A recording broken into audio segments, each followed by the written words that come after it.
Welcome to Chillin' 101. We hope this video helps. In this video, I will explain how to find dissolved oxygen in water.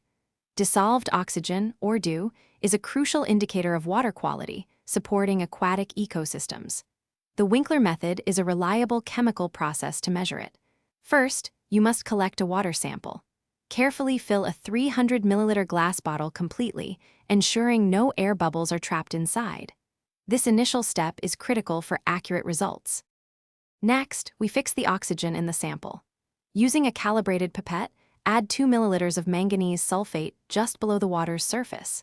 Then, add 2 milliliters of alkali iodidazide reagent in the same careful manner. Immediately stopper the bottle, making sure no air is introduced. Invert the bottle several times to thoroughly mix the reagents, which will cause a brownish-orange precipitate to form if oxygen is present. After the precipitate has settled to the bottom, it's time for acidification. Carefully add 2 milliliters of concentrated sulfuric acid, inserting the pipette tip just above the sample surface. Restopper the bottle, again avoiding air bubbles, and invert it repeatedly until all the precipitate completely dissolves.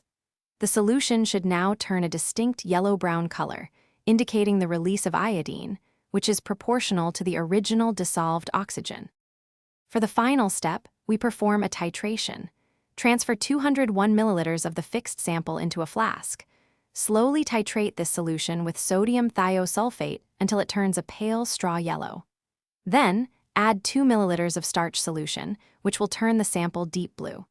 Continue titrating drop by drop until the blue color completely disappears, leaving a clear solution. The total milliliters of sodium thiosulfate used directly equals the dissolved oxygen concentration in milligrams per liter. Thanks for watching. Consider subscribing if we helped you.